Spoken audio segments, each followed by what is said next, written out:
kú dédé àsìkò gbogbo tẹ́ ti ń gbọ́ mi lé lóko tàbí lẹ́yìn òde ẹ jẹ́ kí a gbàdúrà. Bàbá wa olùfẹ́ wa ọmọ àwa dúpẹ́ lọ́wọ́ yín, a ṣe yín lọ́ba. A yìn yín lógo tí a tún rí ọjọ́ ajé àkọ́kọ́ nínú oṣù ìkíní ọdún tuntun. Gbogbo ìyìn àti ọlá ni fún orúkọ yín, nítorí ajé yóò wá ní gbogbo ọdún yìí o. A ò ní wówó tí o a sì tì ní tọrọ náà. Àánú àti ààbò Ọlọ́run yóò sì jìbò wá, àti pé ọ̀rọ̀ tí a ó gbọ́ lénìí yóò ṣe ayé ọkàn àti ara wa ní rere. A ó jẹ́ olùgbọ́ àti olùṣe ọ̀rọ̀ náà nítorí tí a gbàdúrà ní orúkọ Jésù Kristi Olúwa wa. Àmín. Ìwé ọ̀run ṣíṣí tí a ti ọwọ́ olùṣọ́ àgùntàn Enoch Adéjàre Adébóyè kọ. Èní ọjọ́ ajé, ọjọ́ karùn-ún oṣù kìíní. Àkòrí tí a ó gbéyẹ̀wò sọ pé jẹ́ kí ìmọ́lẹ̀ wà, jẹ́ kí ìmọ́lẹ̀ wà. Nígbà tí a mú àkọ́sórí wa nínú ìwé Genesis orí ìkíní ẹsẹ̀ ìkẹta, Genesis orí ìkíní ẹsẹ̀ ìkẹta. A mú bíbélì kíkà wa nínú ìwé ìṣe àwọn àpọ́stélì orí ìkíní ẹsẹ̀ ìkẹjọ. Bíbélì ọlọ́dọọdún kan a mú ní Genesis orí ìkejìdínlógún títí dé ogún. Nígbà tí a mú orin tí a ó kọ nínú ìwé orin ìkọkàndínlógún, àpáta ayérayé ṣe ibi ìsádi mi. Àkọ́sórí Genesis orí ìkíní ẹsẹ̀ ìkẹta. Ọlọ́run sì wí pé kí ìmọ́lẹ̀ kí ó wà, ìmọ́lẹ̀ sì wà. Bíbélì kíkà wa ìwé ìṣe àpọ́stélì orí ìkẹta ẹsẹ̀ ìkíní dé ìkẹjọ. Ǹjẹ́ Pétérù òun Jòhánù ń jùmọ̀ gòkè lọ sí tẹ́ḿpìlì ní wákàtí àdúrà tí í ṣe wákàtí kẹsàn-án ọjọ́. Wọ́n sì gbé ọkùnrin kan tí ó yarọ láti inú ìyá rẹ̀ wá, tí wọ́n máa ń gbé kalẹ̀ ní ojoojúmọ́ ní ẹnu ọ̀nà tẹ́ḿpìlì tí à ń pè ní dáradára, láti máa ṣagbe owó lọ́wọ́ àwọn tí wọ́n ń wọ inú tẹ́ḿpìlì lọ. Nígbà tí ó rí Pétérù òun Jòhánù bí wọ́n ti fẹ́ wọ inú tẹ́ḿpìlì, ó ṣagbe. Pétérù sì tẹjú mọ́ pẹ̀lú Jòhánù.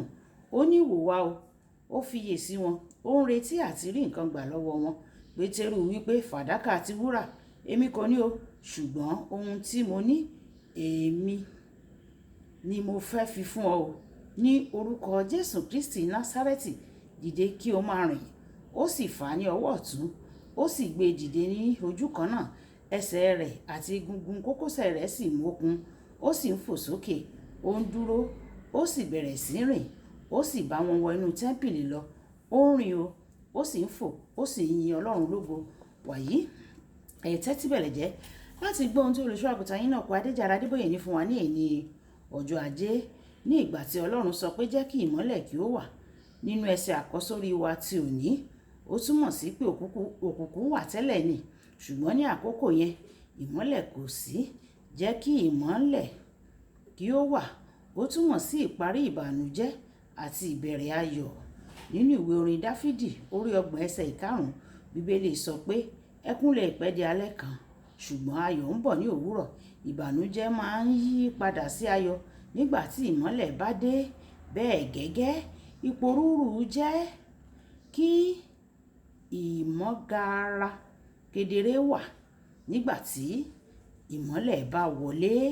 Tí o bá ń wakọ̀ lórí ọ̀nà òpópónà tó dúdú, tí lójijì ìmọ́lẹ̀ ayọ́kẹ́lẹ́ rẹ bẹ̀rẹ̀ sí ní ṣe ségesège, o lè bá ara rẹ nínú òkùnkùn pátápátá o.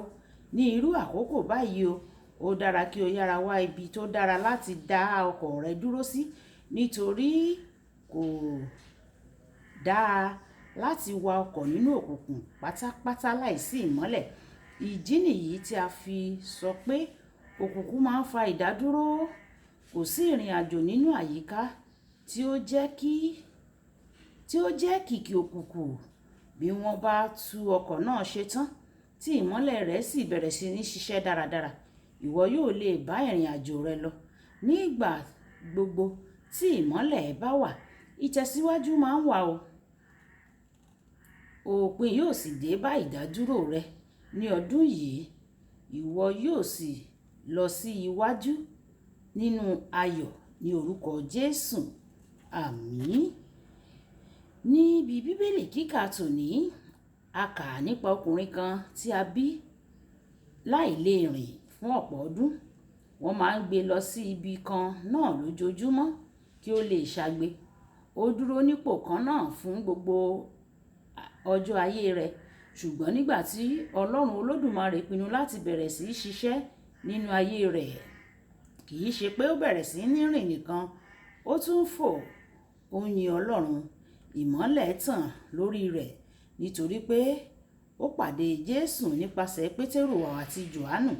Ó sì ní àyípadà rere. Nígbà tí ìmọ́lẹ̀ Ọlọ́run bá wọ inú ayé rẹ, ìwọ yóò máa lọ sókè àti síwájú.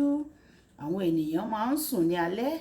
Ìdí nìyí tí àpọ́stélì Pọ́ọ̀lù fi sọ nínú ìwé Tẹsalóníkà kìíní orí 5 ẹsẹ̀ 7 wípé àwọn tí ń sùn ní alẹ́ ni wọ́n ń sùn, kì í sí ìrìn àjò nígbà tí ènìyàn bá ń sùn, ṣùgbọ́n nígbà tí òwúrọ̀ bá dé, ìmọ́lẹ̀ yóò wá o. Ènìyàn á sì máa lọ sí ibi iṣẹ́ àti ọ́fíìsì rẹ̀. Ìdádúró máa ń parí nígbà tí ìmọ́lẹ̀ bá dé. Olùfẹ́, mo gbàdúrà fún ọ pé ìmọ́lẹ̀ Ọlọ́run yóò tàn lórí gbogbo agbọ̀n ayé rẹ. Kò sì ní sí ìdádúró nínú ayé rẹ mọ́ ní orúkọ Jésù o. Kò ní sí ìjákulẹ̀ fún ọ nínú ọdún yìí. Ìwọ yóò máa lọ sókè àti síwájú nìkan ní orúkọ Jésù. Àmín. Kókó àdúrà. Bàbá, ẹ jọ̀wọ́ o, ẹ jẹ́ kí ìmọ́lẹ̀ yìí kí ó tàn sí gbogbo agbọ̀n ayé mi nínú ọdún yìí ní orúkọ Jésù. Ẹ jẹ́ á sọ pé bàbá mi, ẹ jọ̀wọ́, ẹ tan ìmọ́lẹ̀ yín sí gbogbo ẹ̀ka ayé mi ní gbogbo ọ̀nà. Ìmọ́lẹ̀ yín kí ó máa darí mi, kí ó máa tàn sí mi. Bẹ́ẹ̀ ni yóò sì rí o. Jésù Olúwa wa. Olúwabùkọ́lá Ayako ní orúkọ mi o. Ẹ máa bá mi like, kẹ́ máa share, kẹ́ máa comment nípa ẹ̀ kí àwọn èèyàn kí wọ́n lè jẹ àǹfààní ọ̀run ṣíṣí Yorùbá. Ó dàbọ̀.